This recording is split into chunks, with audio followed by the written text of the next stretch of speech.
बिस्मिल्लाहिर्रहमानिर्रहीम। अस्सलामु अलैकुम नाज़रीन। अरबों खरबों दरूद आप सल्लल्लाहु अलैहि वसल्लम पर, उनकी आल, उनकी औलाद पर अल्लाह ताला मग़फ़िरत फरमाए, आपकी, मेरी और तमाम उम्मत मुस्लिम और कामयाबी अता करे गज़ा के मुसलमानों को जो यहूदियों से जहाद कर रहे हैं, आमीन। प्यारे नाज़रीन, फ़लस्तीन की मौजूदा हालत के बारे में तो दुनिया जानती है और हर कोई वाकिफ़ है, और गज़ा की जानिब से हाल ही में इसराइल पर जो हमला हुआ है, इस बारे में भी पूरी दुनिया जानती है। गज़ा यानी हमास की तरफ से किए जाने वाले हमलों के बाद इसराइल का ये रद्द-ए-अमल आया है कि उसने रद्द-ए-अमल के तौर पर गज़ा पर शदीद जवाबी हमले भी किए हैं और ये धमकियां दी हैं कि गज़ा का अंजाम बहुत बुरा होगा और हम गज़ा का नक्शा बदल देंगे, जिसकी ताज़ा कार्रवाई में एक हॉस्पिटल पर बमबारी करके 500 औरतों बच्चों को शहीद किया। ये यहूदी नहती औरतों बच्चों बुजुर्गों पर मुसलसल बमबारी कर रहे हैं। बुज़दिल। अब सवाल ये पैदा होता है कि अब उस सूरत हाल में इसराइल यानी यहूदियों की धमकियों से मुसलमानों को खौफज़दा होना चाहिए या नहीं। आज की वीडियो में हम नबी करीम सल्लल्लाहु अलैहि वसल्लम की अहदीस मुबारक की रोशनी में इस सवाल का जवाब अपने नाज़रीन को बताने की कोशिश करेंगे। इसके अलावा कुरान में यहूदियों के बारे में क्या कहा गया है, तारीख में यहूदियों के साथ क्या होता रहा है और क्या हाल होगा, हम सब आपको बताएंगे। फ़लस्तीन में यहूदियों और मुसलमानों के दरमियान जो मौजूदा सूरत हाल है, इस पर भी बात करेंगे। वीडियो बहुत ही अहम है, स्किप नहीं करना, वीडियो को आखिर तक देखना। गज़ा यानी हमास के हमले ने पूरी दुनिया को हैरान कर दिया है, क्योंकि गज़ा के ये लोग मज़लूमाना ज़िंदगी बसर कर रहे हैं। इन पर जो आयद की गई पाबंदियां हैं, उसकी वजह से इस छोटी सी रियासत को ज़िंदान यानी कैद खाना कहा जाता है पूरी दुनिया के ज़ुबान में। इसके बावजूद हमास का इसराइल के ऊपर हमला हकीकत में हैरान कर देने वाला है, क्योंकि एक तरफ गज़ा के नहते लोग हैं और दूसरी जानिब इसराइल की पुष्ट पनाही पर दुनिया में खुद को सुपर पावर कहलाने वाले ताकतें हैं। नाजरीन, याद रहे कि मोमिन तो बेखौफ और बहादुर और अपने ईमान के साथ लड़ता है। इसके लिए कोई ताकत माना नहीं रखती, वो तो अपने जज्बा ईमान पर लड़ता है। नाज़रीन, इसमें कोई शक नहीं कि हमास के हमलों के रद्द-ए-अमल में इसराइल का रद्द-ए-अमल काफ़ी सख्त होगा, लेकिन याद रखें कि मुसलमानों को यहूदियों से खौफज़दा होने की ज़रूरत नहीं है, क्योंकि यहूदियों की ज़िल्लत और रसवाई अल्लाह ताला ने मुक़द्दर की हुई है और अल्लाह ताला के प्यारे नबी करीम सल्लल्लाहु अलैहि वसल्लम ने अहदीस मुबारक में फरमाया है, यहूदी मुसलमानों के हाथों कत्ल होंगे। रसूल सल्लल्लाहु अलैहि वसल्लम की हदीस हैं, ये भी आपको बताएंगे, लेकिन पहले ये जान लें कि यहूदियों के बारे में अल्लाह ताला का क्या फरमान और तारीख में यहूदियों कैसे जलील और ख्वार होते रहे हैं। नाज़रीन, इस हवाले से कुरान करीम की सूरत आल इमरान में आयत नंबर 112 में फरमाया है, उन पर जमा दी गई ख्वारी जहाँ हो अमान न पाएं मगर अल्लाह की डोर और आदमियों की डोर से और गज़ब इलाही की सज़ावार हुए, और उन पर जमा दी गई मोहताजी ये इसलिए कि वो अल्लाह की आयतों से कुफ़र करते और पैगंबरों को नाहक शहीद करते, ये इसलिए कि नाफरमा बरदारी और सरकश थे। नाज़रीन, इस आयत में फरमाया गया है कि यहूदियों पर ज़िल्लत मोहताजी लाजमी कर दी गई है, और साथ ही साथ इस आयत में इस्तिस्ना भी है, सिवाय इसके कि अल्लाह ताला की तरफ से सहारा मिल जाए या लोगों की तरफ से सहारा मिल जाए। इस्तिस्ना के आने से माना ये बन गया कि यहूदी ज़िल्लतों और ख्वारी से किसी तरह भी या किसी सूरत नहीं बच सकते मगर अल्लाह ताला की रस्सी के साथ या लोगों की रस्सी के साथ। अल्लाह ताला की रस्सी के साथ यूं कि यहूदी मुसलमान हो जाए तो ख्वारी से बच सकते हैं और हकीकी इज़्ज़त हासिल कर सकते हैं, और लोगों की रस्सी की सूरत यूं कि लोगों से अहद पैमा करें, इस्लामी हुकूमत की ज़मीन बन जाए या काफर हुकूमत से भीख मांगे और ताउन हासिल करें, और भीख में उनकी सल्तनत भी बन सकती है जैसे कि अभी है। नाज़रीन, अगर ऐसी सूरत में दुनिया के किसी खत्े में कुफार के ताउन से यहूदी सल्तनत वजूद में आई है तो उस हुकूमत का कायम होना कुरान करीम या इस्लाम की सदाकत के खिलाफ नहीं, बल्कि कुरान मजीद की सदाकत और साफ वाज़ेह दलील है। कुरान करीम की इन आयत से मुसलमान को ये इत्मीनान दिलाया गया है कि जिस पर हर जगह खुदा की मार और लानत पड़ रही है, वो तुम्हारा क्या बिगाड़ सकेंगे। जो गैरों के बगैर अपनी हुकूमत नहीं बना सकते, वो तुम्हारी हुकूमत कैसे बिगाड़ सकेंगे। याद रखें, ये मुसलमानों की यहूदियों पर गलबे की बशारत उस वक्त तक है जब तक वो अल्लाह ताला और उसके रसूल सल्लल्लाहु अलैहि वसल्लम के इताअत गुजार रहे। दोस्तों, यहूदियों की दायमी ज़िल्लत और मस्कनत का मफ़हूम तफसीर रहमा सहाबा व ताबीन रज़ियल्लाहु ताला अन्हु से मनकुल है। इसका खुलासा हाफिज़ अबन कासिद के अल्फाज में यह है कि वो जितने भी मालदार हो जाए, हमेशा तमाम अक़वाम में हक़ीर ही समझे जाएंगे। जिनके हाथ भी लगेंगे वो उनको जलील करेगा। यकीनन आपको इस सवाल का जवाब तो मिल गया होगा। अब चलते हैं गज़ा फ़लस्तीन की जंग की तरफ। मोहतरम नाज़रीन, हदीस के अल्फाज हैं कि गज़ा फ़लस्तीन या आखिरी जंग से पहले शाम से एक आग नमूदार होगी।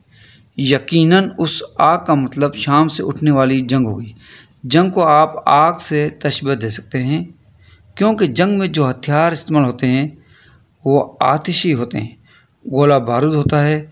इसलिए हदीस का अल्फाज का मतलब यही है, आखिरी जंग से पहले, गज़ा से पहले जो जंग शुरू होगी वो शाम से होगी। नाज़रीन, अगर मौजूदा दिनों के बारे में बात की जाए तो फ़लस्तीन का इसराइल के ऊपर हमला और उसके बाद इसराइल का रद्द-ए-अमल में वार करना, और ख़बरें यही मिल रही हैं कि शाम के ऊपर इसराइल हमला कर देगा, क्योंकि शाम और उर्दन, लिबनान, हमास ने मिलकर इसराइल पर हमला किया है।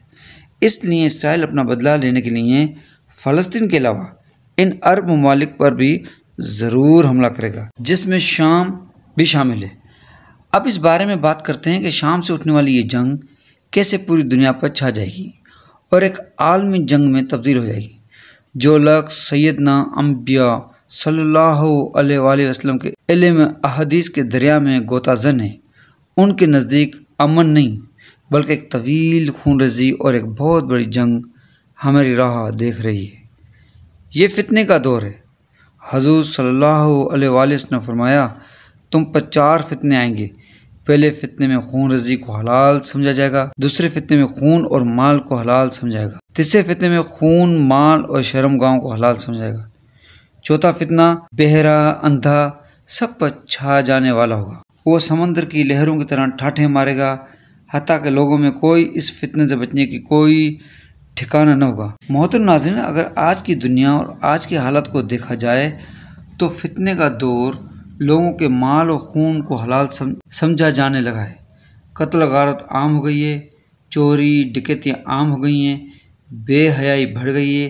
अब बाकी है तो चौथा फितना, ये दज्जाल। ये फितना मलक शाम में फिरेगा, इराक को ढांप लेगा और जज़ीरा अरब को अपने हाथ और पाँव से रूंध डालेगा। यह है वो तरतीब जो हमारे आका सल्लल्लाहु अलैहि वसल्लम ने दौर फितने के बाद आने वाले फितनों के बारे में बताई। इस फितने के दूर के आखिर में बहुत बड़ी जंग है, जिसमें हक की फतेह और इस्लाम का गलबा है, यानी गज़ा हिंद। हज़रत इब्राहिम अलैहिस्सलाम की नस्ल से 3 मज़ाहिब ने जन्म लिया, यहूदियत, ईसाईयत और इस्लाम।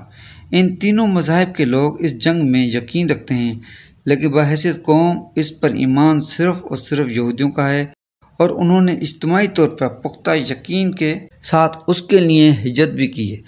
आप कुछ लम्हों के लिए ये तस्वर कीजिए, आप यूरोप या अमेरिका के किसी बड़े शहर में आबाद हैं। आपका वहाँ पर वसी कारोबार है, आपका वहाँ पर बहुत बड़ा घर है, जहाँ आप कई बरसों से आराम, सुकून, ऐश व इश्शत से रह रहे हैं। अभी आपका 6-7 नस्लों का यरूशलेम तक से गुजर ही नहीं हुआ। आपकी कोई जज्बाती वाबस्तगी उस शहर या उसके गर्दनवा के साथ हो। आपकी कौम पर गुज़श्ता 2000 साल से मुसीबतें ज़रूर टूटी हैं। दुनिया भर में शदीद नफरत का सामना रहा है, मगर अब तो हालात बदल चुके हैं।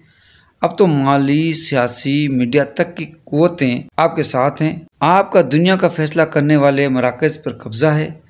इस हालत में आपसे कहा जाए जज़ीरा नुमा अरब के सहराए सीना के दामन में जाकर आबाद हो जाओ। इसी इलाका जहाँ न पानी मौजूद है, न बिजली, न कोई शहरी आबादी है, नई शहरी सहूलियात का तस्वर किया जा सकता है, तो आप यकीनन उसको पागलपन कहेंगे। हरगिज आप नहीं जाएंगे। लेकिन यहूदी 1920 से आस्ता आस्ता अपना घर बार, कारोबार समेट कर यहाँ पर आबाद होना शुरू हुए। हैफा और तल अबीब जैसे सहराई इलाकों में जहां चारों जानिब रेत और इर्द गिर्द इलाकों में आबाद दुश्मन। जंग अजीम 2 माह यहूदियों पर जुल्म सतरम हुआ, लेकिन वो डटे रहे और इत्तेहादी अफवाज की फतह के बाद वो उन मुल्कों में मुस्तहकम हो गए। होना तो ये चाहिए था तो वो उन ही मुल्कों में रहते और इक़्तिदार के मज़े लुटते, लेकिन वो यरूशलेम के आस पास आ गए।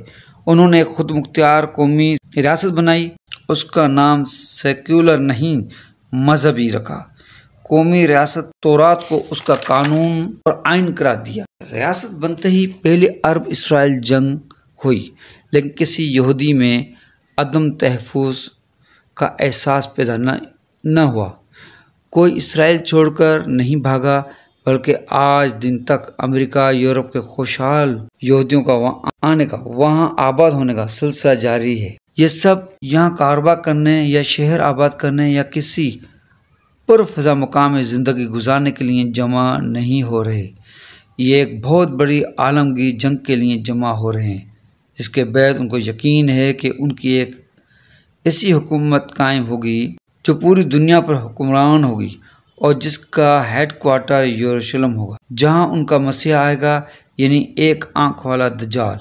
हैकल सुलेमानी दोबारा तमीर होगा और वो अपना अरूज देखेंगे और तमाम उम्मत मुसलमा में 10% उस बात का इदराक रखते हैं कि वो सब के सब हमसे लड़ने के लिए जमा हुए हैं। या हमारे मेंबरों में मेहराब पर सैयदना अंबिया के बयान करदा वो हदीस जो मुत्तफ़क़ा आले है बयान होती हैं। आपने फरमाया, क़यामत उस वक्त तक कायम नहीं होगी यहाँ तक कि तुम यहूदियों से जंग करोगे, यहाँ तक कि वो पत्थर जिसके पीछे वो यहूदी होगा कहेगा, ए मुस्लिम ये देखो ये एक यहूदी मेरे पीछे छुपा हुआ है। बुखारी शरीफ की एक हदीस है। ऐसी एक हदीस मुस्लिम शरीफ में भी है, दर्ज है। इसमें इजाफा है, यहूदी पत्थर या दरख्त के पीछे छुपेगा। पत्थर या दरख्त कहेगा, ए मुसलमान, ए अल्लाह के बंदे, ये यहूदी मेरे पीछे है, सिवाय खरगत के दरख्त के, क्योंकि वो यहूदियों का दरख्त है। वो आलम जंग जिसकी तैयारी दूसरे जानिब से मुकम्मल है। लेकिन इस जंग से पहले मुस्लिम उम्मत बहुत बड़े दौर फितन से गुजरेगी। ये वही फितने हैं जो अंधे, गूंगे और बहरे हैं। ये फितने 400 हैं और इस वक्त हर मुल्क में फैले हुए हैं।